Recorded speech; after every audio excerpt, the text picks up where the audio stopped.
નમસ્કાર વિદ્યાર્થી મિત્રો, આજે આપણે ધોરણ 7 ચેપ્ટર નંબર 6 ત્રિકોણ અને તેના ગુણધર્મો એનો ભાગ 1 એનો અભ્યાસ કરીશું। વિદ્યાર્થી મિત્રો, તમને ખબર જ છે કે ત્રિકોણ વિશે તમને બધાને માહિતી છે જ, તો એનું થોડી આપણે જોઈ લઈએ કે ત્રિકોણ શું છે। તો ત્રિકોણ એ 3 રેખાખંડોથી બનેલી બંધ આકૃતિ છે। ત્રિકોણ એ 3 રેખાખંડોથી બનેલી બંધ આકૃતિ છે। તો જોઈએ આપણે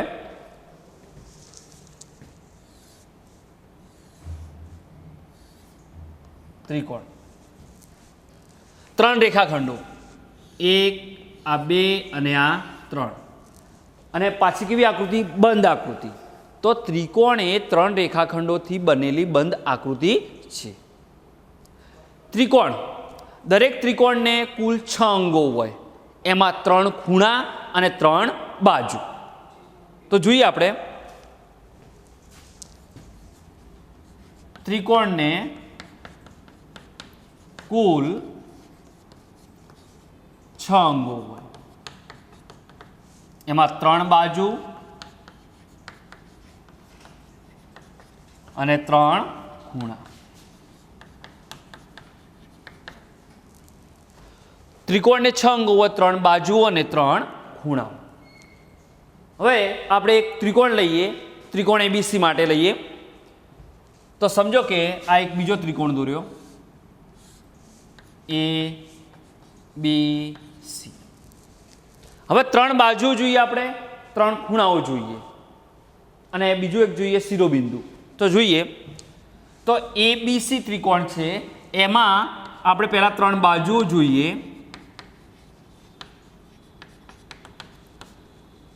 તો પહેલા આ એબી બાજુ, બીજી બીસી બાજુ અને ત્રીજી એસી બાજુ। આ 3 શું થઈ? એની બાજુઓ। હવે જોઈએ એના 3 ખૂણાઓ। તો 3 ખૂણાઓ કયા? તો અહીંયા જોઈએ ખૂણો એબીસી, ખૂણો એબીસી, ખૂણો બીસીએ અને ખૂણો સીએબી। ફરીથી ખૂણો એબીસી, ખૂણો બીસીએ અને ખૂણો સીએબી। તો આને તમે ખૂણો બી કહી શકો। એબીસી એટલે ખૂણો બી કહેવાય।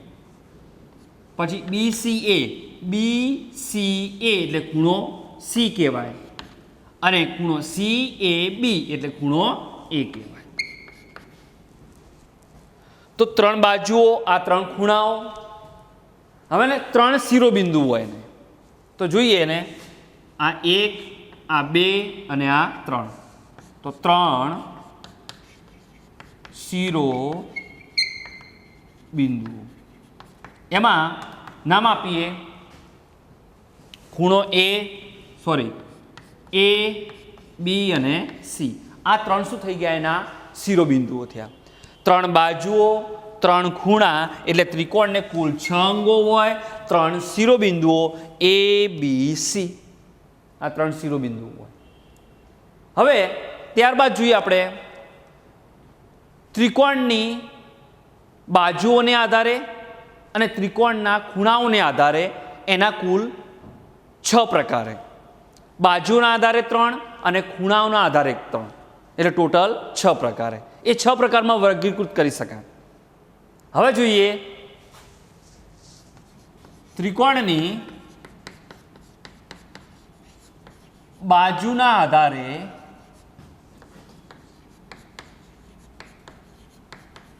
આધારે પ્રકાર। ત્રિકોણની બાજુઓના આધારે પ્રકાર। તો બાજુઓના આધારે 3 પ્રકાર, એક સમબાજુ ત્રિકોણ, એક વિષમબાજુ ત્રિકોણ અને ત્રીજું સમદ્વિબાજુ ત્રિકોણ। તો જોઈએ આપણે સમબાજુ ત્રિકોણ, બીજું સમદ્વિબાજુ ત્રિકોણ અને ત્રીજું વિષમબાજુ ત્રિકોણ.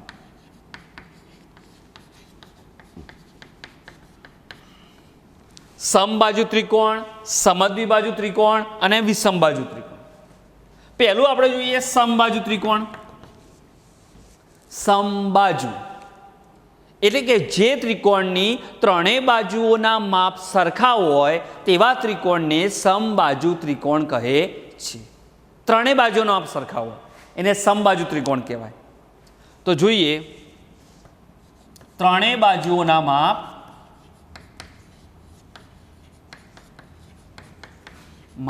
સરખા હોય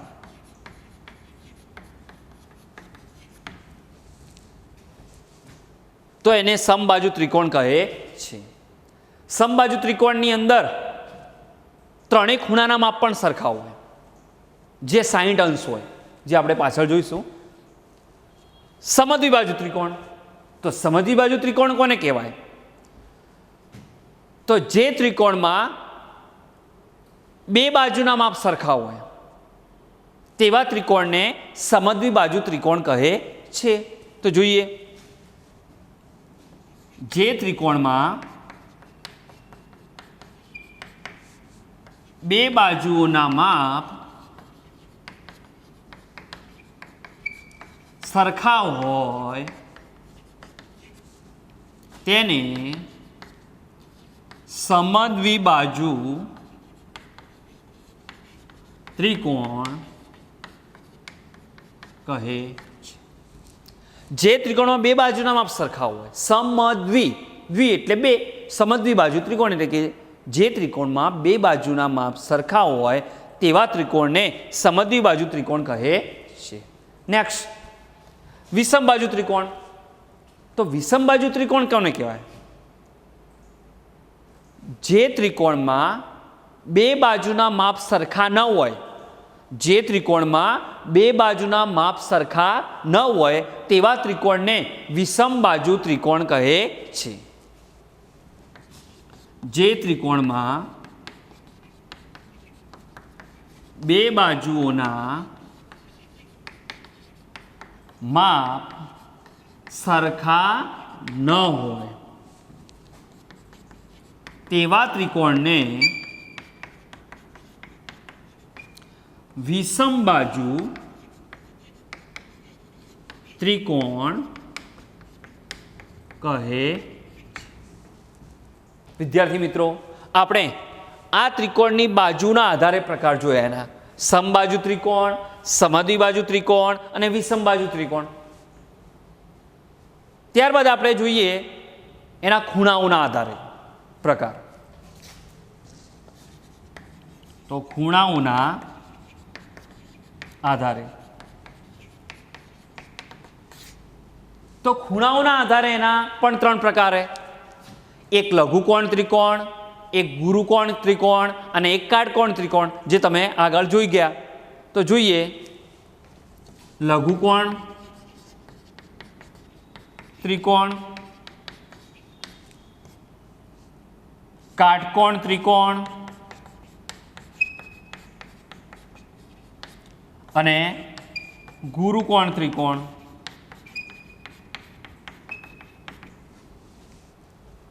ત્યારબાદ એક નવો ટોપિક, ત્રિકોણની મધ્યગા. મધ્યગા આગળ પણ આવશે તમારે ભણવાનું. પછી વેદ આવશે, બહિષ્કોણ આવશે. તો એમાં આપણે સૌપ્રથમ જોઈએ આપણે ત્રિકોણની મધ્યગા.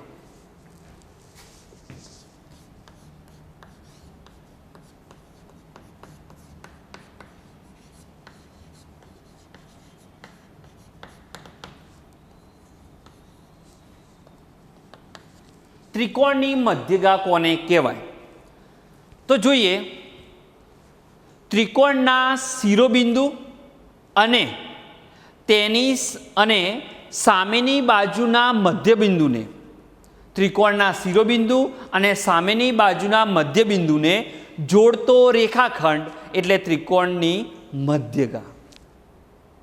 ત્રિકોણના શિરોબિંદુ અને સામેની બાજુના મધ્યબિંદુને જોડતો રેખાખંડ એ ત્રિકોણની મધ્યગા કહેવાય.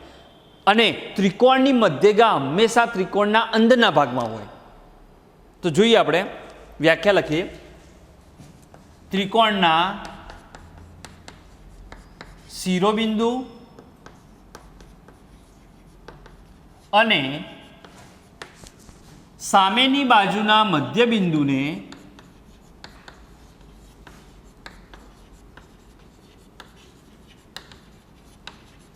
જોડતો રેખાખંડ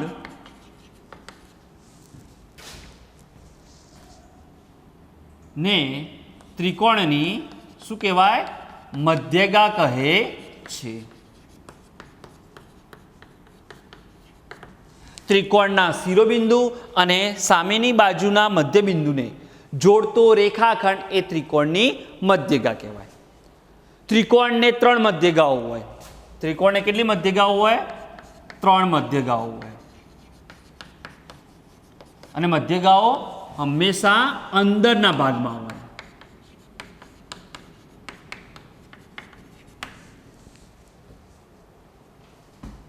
તો જોઈએ આપણે થોડી સમજૂતી. તો સમજો કે આ એક ત્રિકોણ છે. નામ આપી દઈએ A, B, C. ત્રિકોણના શિરોબિંદુથી, તો અહીંયા ત્રિકોણને 3 શિરોબિંદુ, 1, આ 2 અને આ 3. ત્રિકોણના શિરોબિંદુ અને સામેની બાજુના મધ્યબિંદુને, તો ત્રિકોણનું શિરોબિંદુ અને સામેની બાજુ એટલે આ BC. શિરોબિંદુ અહીંયા A, આ શિરોબિંદુ A છે અને એની સામેની બાજુ એટલે કે BC, એનું મધ્યબિંદુ એટલે આર્ય મધ્યબિંદુ, એને જોડતો રેખાખંડ એટલે એને શું કહેવાય? ત્રિકોણની મધ્યગા. તો આ ત્રિકોણની મધ્યગા કહેવાય. એવું જરૂર નહીં ત્રિકોણની મધ્યગા આમ પણ હોઈ શકે, આમ પણ હોઈ શકે. આ ત્રિકોણની મધ્યગા જ છે. આમ પણ ત્રિકોણની મધ્યગા હોઈ શકે, આમ પણ હોઈ શકે, આમ પણ હોઈ શકે. તો ત્રિકોણના શિરોબિંદુ ફરીથી દોરીએ આપણે બીજી. હવે વ્યાખ્યા સમજીએ પહેલા. તો ત્રિકોણના શિરોબિંદુથી તેની સામેની બાજુ, તો ત્રિકોણનું શિરોબિંદુ એટલે A અને સામેની બાજુ એટલે BC, એના મધ્યબિંદુને, એનું મધ્યબિંદુ સમજો કે આ, એને જોડતો રેખાખંડ એટલે એને શું કહેવાય? મધ્યગા કહેવાય. ચલો નામ આપી દઈએ. અહીંયા D આપી દઈએ. તો AD શું થઈ? એની મધ્યગા થઈ. ચલો ફરીથી બીજું.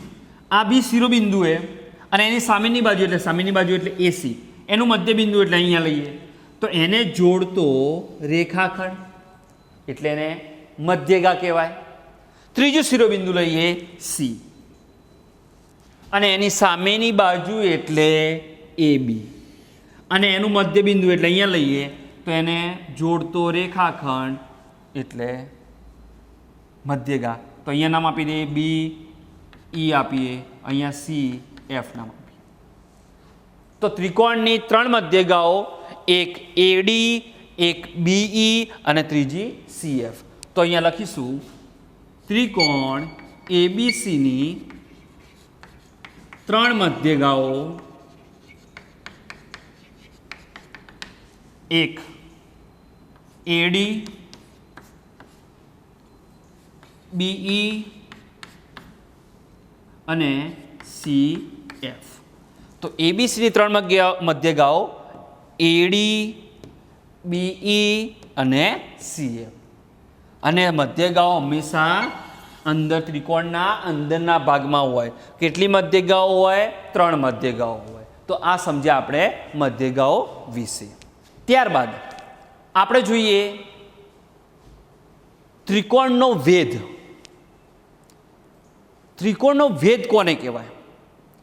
તો ત્રિકોણના શિરોબિંદુથી તેની સામેની બાજુ પર દોરેલો લંબ રેખાખંડને ત્રિકોણનો વેધ કહે છે.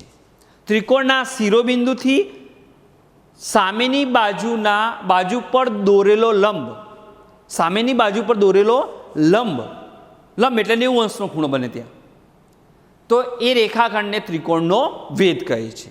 તો જોઈએ આપણે વ્યાખ્યા.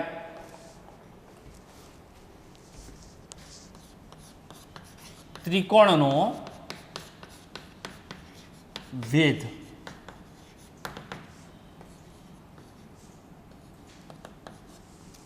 તો ત્રિકોણનો વેધ એટલે ત્રિકોણના શિરોબિંદુથી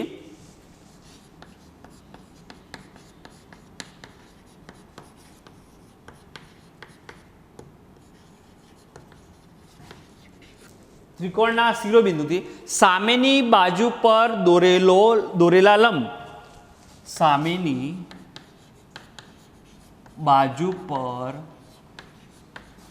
દોરેલા લંબ રેખાખંડને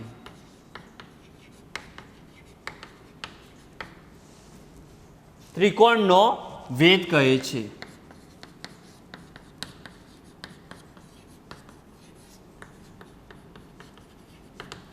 ત્રિકોણના શિરોબિંદુથી સામેની બાજુ પર દોરેલા લંબ રેખાખંડને ત્રિકોણનો વેધ કહે છે.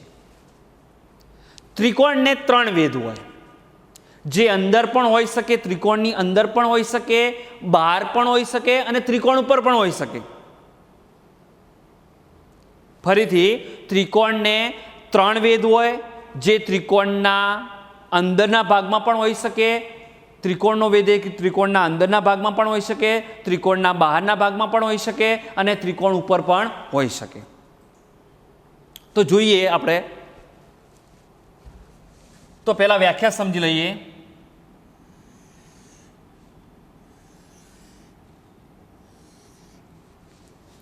ત્રિકોણના શિરોબિંદુ, તો અહીંયા A, અહીંયા B અને અહીંયા શિરોબિંદુથી સામેની બાજુ એટલે BC પર દોરેલો લંબ રેખાખંડ એટલે એક્ઝેક્ટ 90 અંશ. તો આ શું કહેવાય? એનો વેધ કહેવાય. ફરીથી અહીંયા B, તો અહીંયા પણ સામેની બાજુ પર દોરેલો લંબ રેખાખંડ, ને અહીંયા પણ આ B એની સામેની બાજુએ એના ઉપર દોરેલો લંબ રેખાખંડ એટલે વેધ કહેવાય. C બિંદુ, C ની સામેની બાજુ એટલે કે AB, એના ઉપર દોરેલો લંબ રેખાખંડ એટલે એને પણ શું કહેવાય? વેધ કહેવાય. તો ત્રિકોણના શિરોબિંદુથી સામેની બાજુ પર દોરેલો લંબ રેખાખંડ, લંબ શબ્દ આવ્યો એટલે 90 અંશનો ખૂણો. તો અહીંયા તમે જુઓ આ વેધ કહેવાય. એટલે કે અહીંયા AD, અહીંયા નામ આપી દઈએ BE અને અહીંયા નામ આપી દઈએ CF. તો અહીંયા પણ ત્રિકોણને કેટલા વેધ હોય? 3 વેધ હોય. તમે મધ્યગામાં જોયું 3 મધ્યગાઓ હોય, પણ મધ્યગાઓ એ ત્રિકોણના અંદરના ભાગમાં હોય અને વેધ એ ત્રિકોણના અંદર પણ હોઈ શકે, બહાર પણ હોઈ શકે અને ત્રિકોણ ઉપર પણ હોઈ શકે. જે આપણે જોઈએ તો અહીંયા લખીશું આપણે ત્રિકોણને 3 વેધ હોય છે. ત્રિકોણના અંદરના ભાગમાં પણ હોય, અંદરના ભાગમાં, બહારના ભાગમાં અને ત્રિકોણ પર.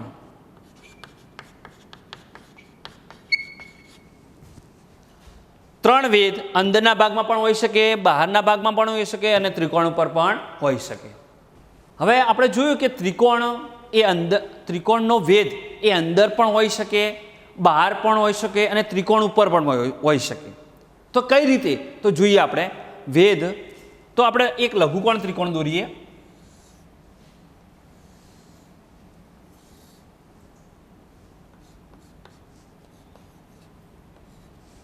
ABC નામ આપ્યું. તો અહીંયા એક્ઝેક્ટ વચ્ચોવચ, બરાબર. તો અહીંયા નામ આપી દઈએ, સમજો કે M. તો આ લઘુકોણ ત્રિકોણની અંદર વેધ દોર્યો.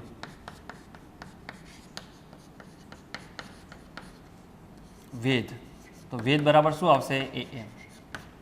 એટલે એ આ લઘુકોણ ત્રિકોણમાં એ અંદરના ભાગમાં હોઈ શકે.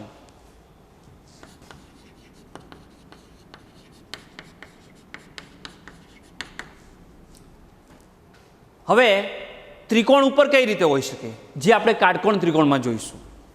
તો અહીંયા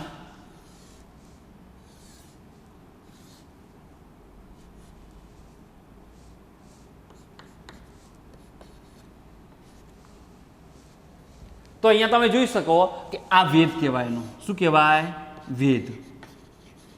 એટલે એ ત્રિકોણ ઉપર હોઈ શકે, આ ત્રિકોણના અંદરના ભાગમાં હોઈ શકે. તો અહીંયા વેધ બરાબર AB. તમારે સમજો કે કોઈ બીજું નામ આપવું હોય તો પણ આપી શકો, બરાબર. તો અહીંયા વેધ AB, જે આ કાટકોણ ત્રિકોણ કહેવાય, અને ત્રિકોણ ઉપર હોઈ શકે. તો એમ શું કહેવાય? એનો વેધ. ત્યારબાદ જોઈએ ગુરુકોણ ત્રિકોણ. તો ગુરુકોણ ત્રિકોણ દોરીએ અને એના અંદર આપણે વેધ દર્શાવીએ, જે ત્રિકોણના બહારના ભાગમાં આવશે. તો જોઈએ.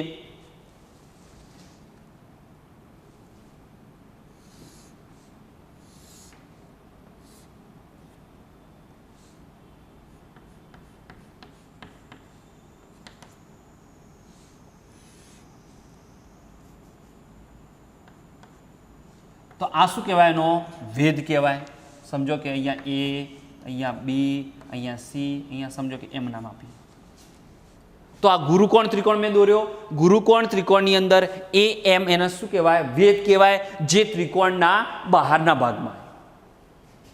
તો અહીંયા AM વેધ કહેવાય અને ત્રિકોણના બહારના ભાગમાં. ને કયો ત્રિકોણ છે? ગુરુકોણ ત્રિકોણ. તો તમે જોઈ શકો આ ત્રણેયમાં આપણે જોયું કે વેધ એ ત્રિકોણ અંદર હોય, બહાર હોય અને ત્રિકોણ ઉપર હોય. તો જોઈએ અહીંયા. તો પહેલાં આપણે જોયું આ અંદરના ભાગમાં આ વેધ, પછી આ ત્રિકોણ ઉપર, અને અહીંયા જુઓ તમે ત્રિકોણના બહારના ભાગમાં. તો આ અંદરના ભાગમાં, આ ત્રિકોણ ઉપર અને આ ત્રિકોણના બહારના ભાગમાં વેધ હોઈ શકે છે. તો ત્રિકોણને 3 વેધ હોય, બરાબર. ત્યારબાદ આપણે જોયું ત્રિકોણની મધ્યગા, ત્રિકોણનો વેધ, અને ત્યારબાદ જોઈશું ત્રિકોણનો બહિષ્કોણ. તો જોઈએ.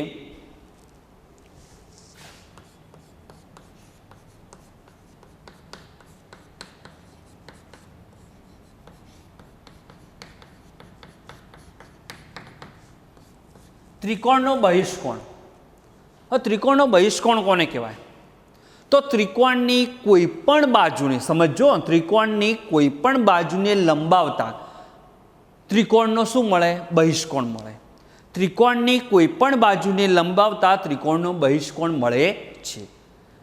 ત્રિકોણના કોઈ શિરોબિંદુ આગળ, ત્રિકોણના કોઈ પણ શિરોબિંદુ આગળ 2 બહિષ્કોણ મળે.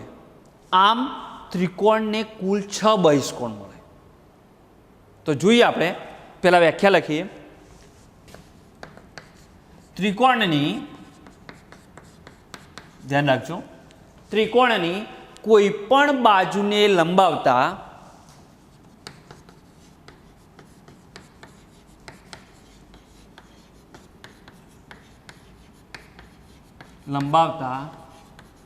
ત્રિકોણનો બહિષ્કોણ મળે. ત્રિકોણની કોઈ પણ બાજુને લંબાવતા ત્રિકોણનો બહિષ્કોણ મળે. હવે બીજું,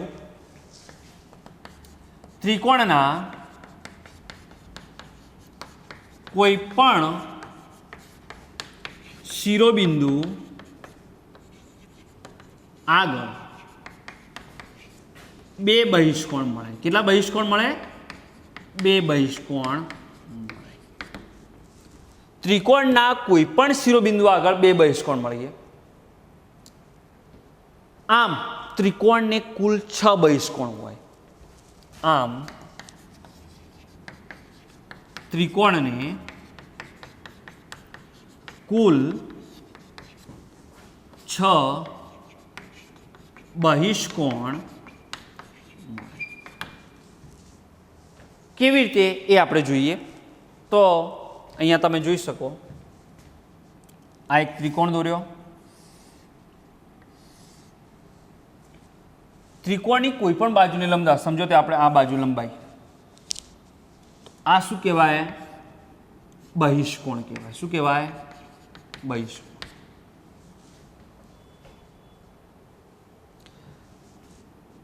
હવે તમે જુઓ કે કોઈ પણ બાજુને લંબાવતા ત્રિકોણનો બહિષ્કોણ મળે. ત્રિકોણના કોઈ પણ શિરોબિંદુ આગળ બે બહિષ્કોણ, સમજો કે અહીંયા આ એ આ નામ આપી દઈએ, આ બી અને આ સી, આ ત્રિકોણને 3 શિરોબિંદુ. હવે એના શિરોબિંદુ આગળ, આ શિરોબિંદુ આગળ કોઈ પણ શિરોબિંદુ આગળ કેટલા બહિષ્કોણ મળે? 2 બહિષ્કોણ મળે. કેવી રીતે એ જોઈએ આપણે. તો અહીંયા શિરોબિંદુ, તો અહીંયા બાજુને આ બાજુને લંબાઈ, તો આ બહિષ્કોણ મળ્યો. ચલો આ બાજુને લંબાવો તમે, આ બાજુને લંબાઈ તો અહીંયા બહિષ્કોણ મળ્યો, આ બાજુની લંબાઈ તો અહીંયા બહિષ્કોણ મળ્યો. એટલે કોઈ પણ શિરોબિંદુ આગળ 2 બહિષ્કોણ મળે. હવે જોઈએ આ શિરોબિંદુએ, તો અહીંયા આ બાજુને લંબાઈ તો અહીંયા બહિષ્કોણ મળ્યો અને આ બાજુને લંબાઈ એટલે આ બહિષ્કોણ મળ્યો. અહીંયા ફરી જોઈએ, આ બાજુની લંબાઈ એટલે આ બહિષ્કોણ મળ્યો, આ સાઈડ લંબાઈ તો આ બહિષ્કોણ મળ્યો. એટલે દરેક શિરોબિંદુ આગળ કોઈ પણ એટલે કે દરેક શિરોબિંદુ આગળ 2 બહિષ્કોણ મળે. ધ્યાન રાખજો ફરીથી, આ શિરોબિંદુ આ બાજુ કહેવાય, આ બાજુની લંબાઈ તો અહીંયા બહિષ્કોણ મળ્યો, આ બાજુની લંબાઈ તો અહીંયા બહિષ્કોણ મળ્યો. ફરીથી આ બાજુ અહીંયા આ જે બાજુ એને લંબાઈ તો અહીંયા બહિષ્કોણ મળ્યો, અહીંયા આ બાજુને લંબાઈ એટલે અહીંયા બહિષ્કોણ મળ્યો, આ બાજુને લંબાઈ તો અહીંયા બહિષ્કોણ મળ્યો, આ બાજુની લંબાઈ તો અહીંયા બહિષ્કોણ. એટલે દરેક શિરોબિંદુ આગળ 2 બહિષ્કોણ મળે. તો અહીંયા તમે જોઈ શકો 2 બહિષ્કોણ, અહીંયા 2 બહિષ્કોણ, અહીંયા 2 બહિષ્કોણ, એટલે ત્રિકોણને કુલ 6 બહિષ્કોણ મળે. ફરીથી બહિષ્કોણ એટલે ત્રિકોણની કોઈ પણ બાજુને લંબાવો એટલે બહિષ્કોણ મળે. દરેક શિરોબિંદુ આગળ 2 બહિષ્કોણ મળે. આમ કુલ કેટલા બહિષ્કોણ મળ્યા? 6 બહિષ્કોણ મળે છે. હવે આપણે જોઈએ જે બહિષ્કોણ ભણ્યા એ બહિષ્કોણને થોડું આગળ આપણે સમજીએ કે ત્રિકોણના બહિષ્કોણનું માપ એ ત્રિકોણના બહિષ્કોણનું માપ એ 2 અંતઃસમ્મુખ કોણોના સરવાળા બરાબર હોય છે. ત્રિકોણના બહિષ્કોણનું માપ એ 2 અંતઃસમ્મુખ કોણોના સરવાળા બરાબર હોય છે, એના જેટલું હોય છે. તો જોઈએ આપણે ત્રિકોણના બહિષ્કોણનું માપ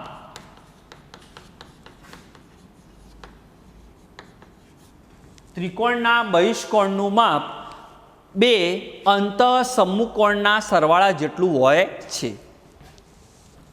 2 અંતઃસમ્મુખ કોણના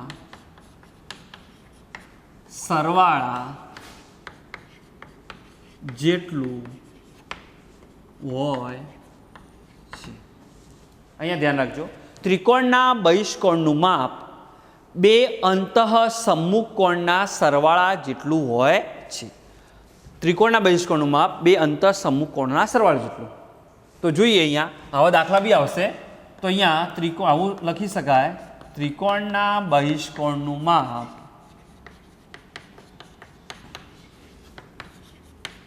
બરાબર ત્રિકોણના 2 અંતઃસમ્મુખ કોણનો સરવાળો. ત્રિકોણના 2 અંતઃસમ્મુખ કોણનો સરવાળો. ત્રિકોણના બહિષ્કોણનું માપ ઇઝ ઇક્વલ ટુ ત્રિકોણના 2 અંતઃસમ્મુખ કોણનો સરવાળો. તો જોઈએ આપણે